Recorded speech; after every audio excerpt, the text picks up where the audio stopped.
Hello, my name is Frank Walsh and welcome to another workflow walkthrough. Today we're going to do a film workflow.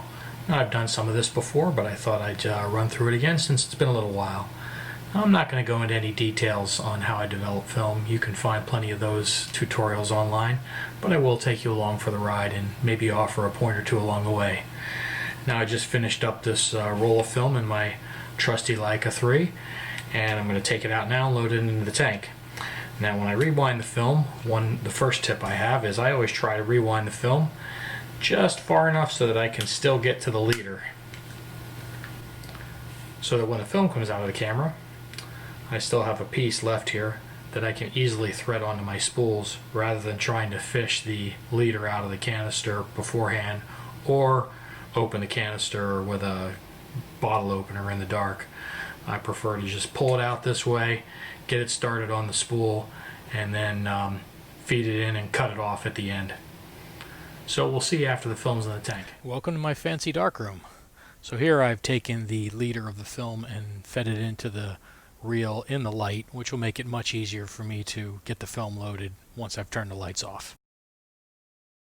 My developer of choice is Diaphyne. It's a two-part developer, and what's great about it is you use the same amount of time no matter what film you're developing. Having some gloves is always useful, and now we're going to get ready to put the developer into the tank.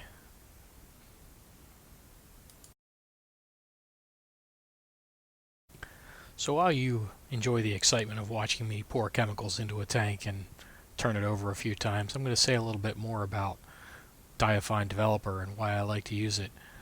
I already mentioned that you use the same amount of time for any film that you're developing, and the other thing is you can shoot your film at a variety of different ISO ratings and you'll still get good results.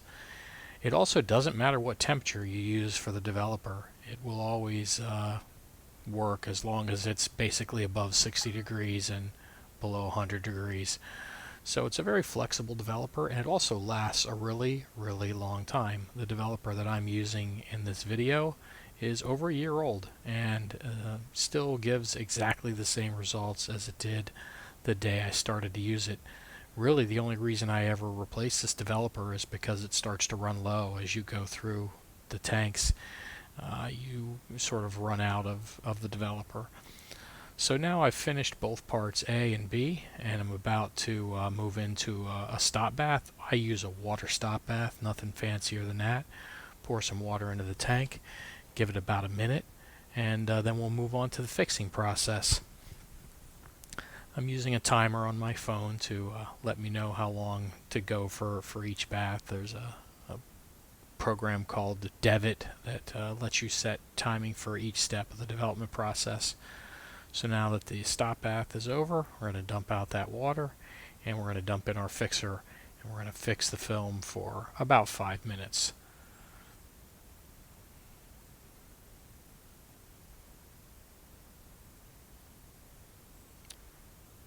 In goes the fixer, back on goes the lid on the tank, and we start the agitation process. Now, once I've finished fixing the film, before I dump the fixer out, I just like to take a peek and make sure that it looks like it was fixed completely. Sometimes the film gets a little funky on the reels and it doesn't quite fix properly, or sometimes the fixer gets a little old, but in this case everything looked good, so we're going to go ahead with the rinse. Out goes the fixer and in goes some plain clean water. I use the Ilford washing technique where I fill the tank with water, I do 10 inversions, I dump that out, I fill it with water and do 20 inversions, dump that out, fill it with water a third time, do 40 inversions, dump that out, and then I follow that up with a photo flow rinse and hang the negatives up to dry. So we'll see you at the scanning station. Welcome back, everyone. So we've got our negatives developed and dried, and now we're going to go into the scanning process. So the last time I did one of these videos, I was using Epson Scan. Then, since that point in time, I've upgraded my computer, and with the new version of my operating system, the Epson Scan software is no longer supported for the V550 scanner that I use. Fortunately, Epson was kind enough to give a free download of Silverfast to all users who are in that same situation. Took me a little while to warm up to Silverfast, to be honest with you. I found it to be a slower process, and it maybe still is a little bit slower, but I am quite happy with the results, and I've managed to get used to it pretty well. So I've got my negatives loaded. This is already them, but I'm going to go ahead and show you the process that I would do. So first thing I'm going to do is pre-scan, and that's going to show me a preview of the negatives that I have loaded. Alright, once that pre-scan is complete, the next step I'm going to do is I'm going to have the software go ahead and find all the frames that are in the scan. So I go up here to the frame and I go to find frames. Now my experience tells me that using the film strip 35mm holder doesn't give me good results. I don't know what assumptions it makes about spacing, but they don't seem to work. So I use the all frames and let all frames go through and find the frames that it sees in the scan. And there's some minor alignment issues, but overall it's not too bad. So at this point in time, now I'm also going to want to go in and make sure that I pick negative, which is obviously already correct. Okay, so the next thing I want to do is I want to tell Silverfast what kind of film I'm using, because then it's going to automatically make some adjustments that I find work pretty well. So I'm going to select one of the frames here. I'm going to come down here to the Negafix part of the module, and I find for this ultrafine film that I'm using that it is damn near a duplicate for Ilford HP5. So if I pick Ilford HP5 Plus, I'm usually pretty happy with those results.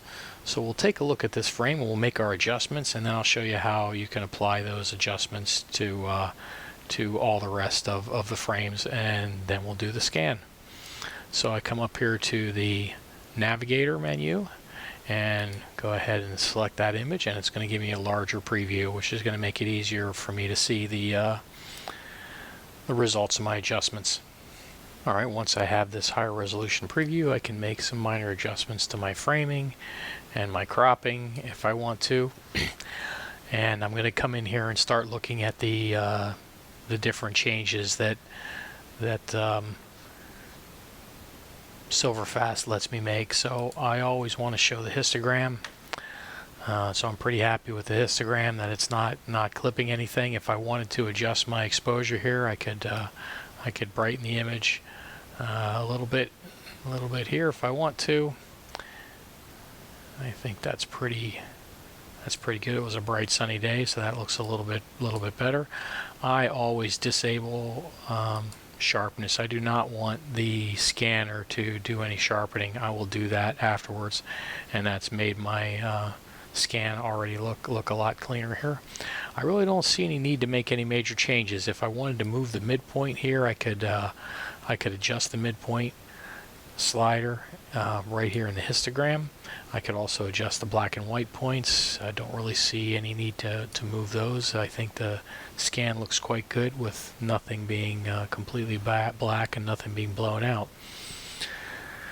So that's about all I want to do for this. So I have sharpness turned off, I've set my exposure, and now I want to apply these changes to the rest of the images. Now I also want to come up here and set my quality. So this is defaulted to photo quality at 300 pixels per inch, but that's only for the 1 inch by 1.5 inch negative size, which is definitely not what I want. So I'm going to go ahead and override that and change it to the maximum optical resolution of my scanner.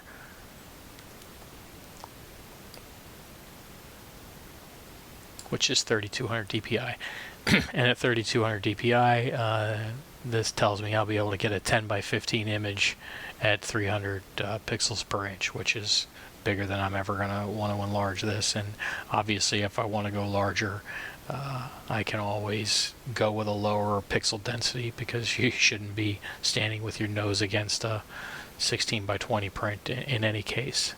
So I'm satisfied with that. Now I'm going to go back to the overview, and I'm going to tell it to apply this change to all the other frames, to copy this into all the other frames. So to do that, I go to frame and I say copy settings to all frames. And boom, now everything is pretty well ready to go. So what I need to do now is I need to go into each individual photo and adjust the framing to make sure that it's cropped correctly.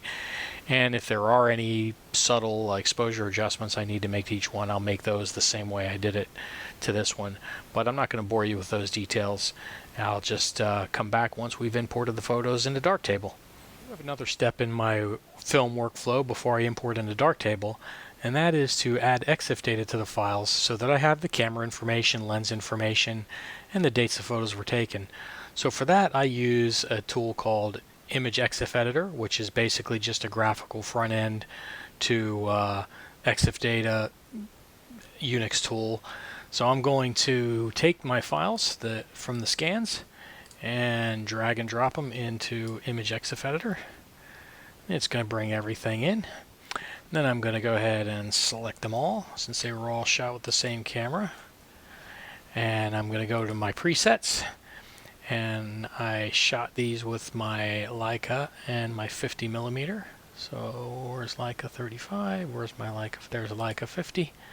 Mostly shot with my Leica 50. I have a couple that were shot with my 85, so I'm going to go here to the end and select these two. And I'll just pick a different preset, my Leica 85. Leica 135, Leica 85, okay. And you see here that fills in the lens make and the information about the lens. And if I go to the exposure tab, it puts in the focal length. I'm also going to select all these, and I shot all these guys at ISO 1000. I was using 400 speed film, but I shoot it at 1000 when I use Diaphyne Developer. So that sets that. I have different f-stops on these. I'm not too concerned about capturing the f-stops. I didn't record a lot of them. Then the last thing I'm going to do is pick up the dates. So I have a bunch of photos here that were shot on Memorial Day. So I'm going to go ahead and set that date back to the 25th. Okay. And then I have a bunch that were shot last weekend. So I'm going to go ahead and change all the dates on these, and then I'm going to import them into Darktable, and we'll see you over there. And now I'm going to go ahead and show you the process of importing them into Darktable, and then a little bit of processing on one or two images. So I'm going to come up here and I'm going to import folder. I'm going to navigate to my Darktable library, the 2020 branch, and here is the folder that I created that I put all those in. It's 2020-008, that's the roll number. Leica May June 2020. I'm going to come down in here, and these are a variety of pictures, so I can't put a lot of tags in here except for film, and also ultrafine, and also Leica. And that's the only thing that's going to apply to all of them. One more, black and white. B&W. So we will go ahead and open, and that's going to import those photos and apply all those tags.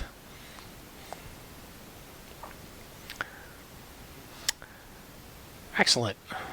Now I'm going to come in and set the orientation on the ones that need to be rotated before I do anything else. So this one needs to rotate.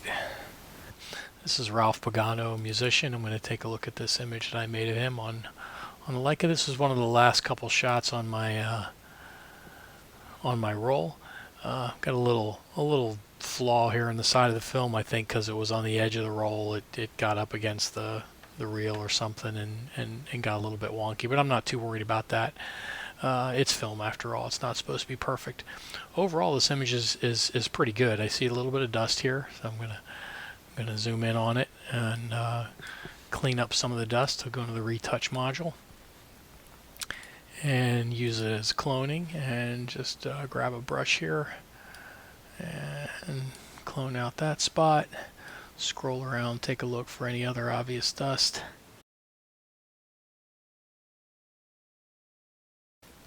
So overall, I'm pretty happy with the way this scan came out of the camera. I'm going to do a very slight crop, just because I got the edge of a microphone stand in here that I don't think is very attractive.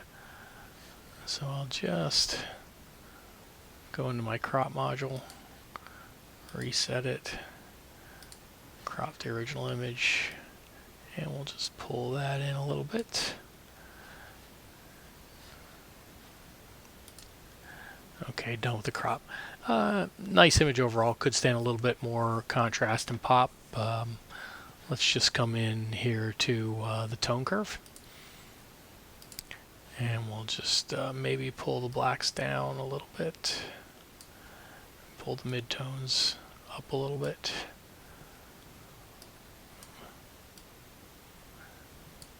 That's already looking a little bit better. Now I did not apply any sharpening when I scanned this. Let's see what local contrast looks like. That's pretty good. I'll turn that off. Let me see what the contrast equalizer looks like. If I pull up the fine details. Okay, so contrast equalizer versus local contrast. I think in this case, local contrast is giving me a little bit better result.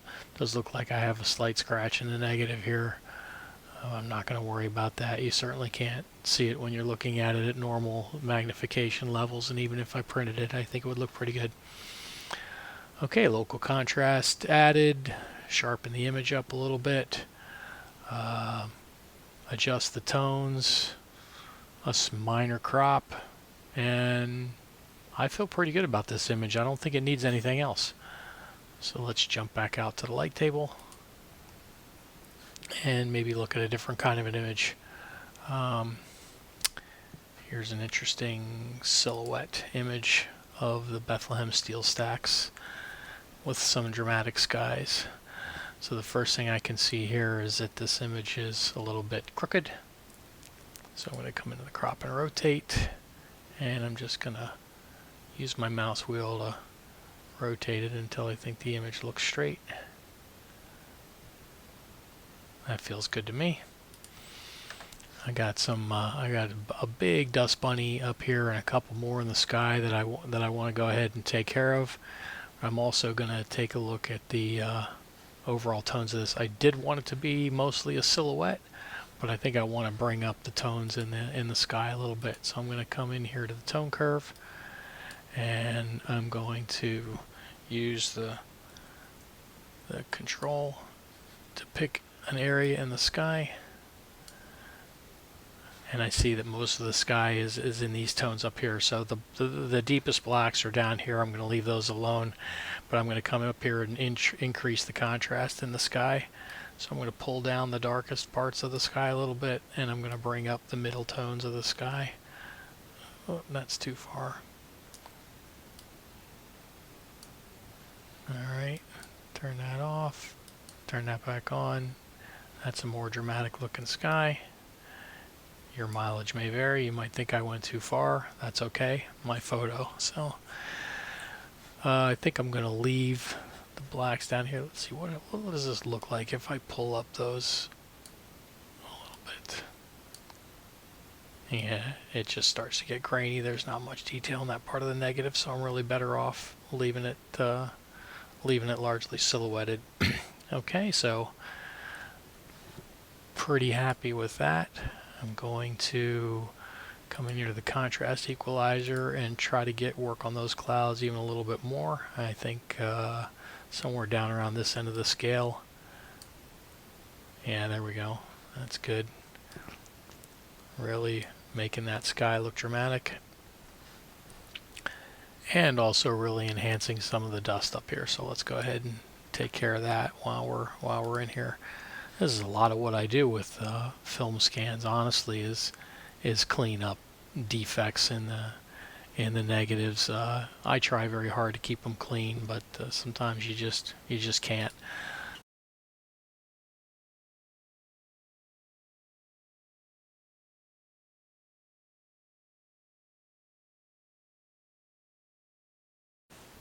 Okay.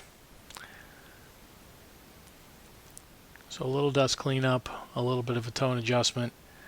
If I wanted to bring up the reflections in the water here, how would I go about doing that? Well, first I'll zoom in and see what the density looks like, whether I have any information here. It's pretty noisy. Probably won't look great if I try to bring it up with an exposure mask. But I could. The way I would do that would be to come into the basic adjustments or the exposure module. I'll turn up the exposure to brighten up that water. That doesn't look too bad. And then I will come down here to my drawn mask, and I am going to add a shape. Soften that shape up a little bit.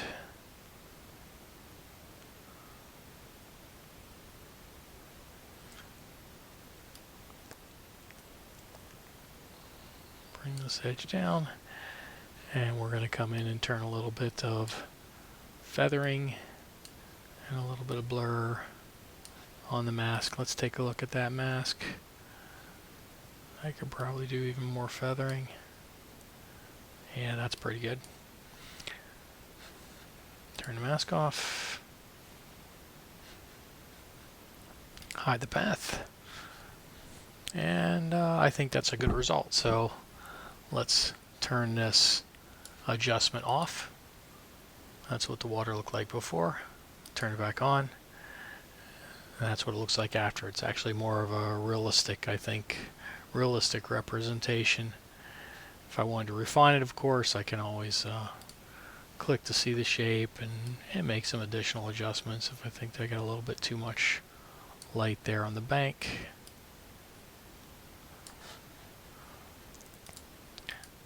Again, off and on. I'm happy with that. Okay, let's jump back to the light table. You know, now I would go ahead and process the rest of these images, but I think that's enough for today. So thank you for joining me in this workflow walkthrough. I hope you learned a little something. If you have any other interest in film photography and processing film negatives in Darktable, feel free to make a comment and maybe we'll pick it up in another episode. Thanks. Goodbye.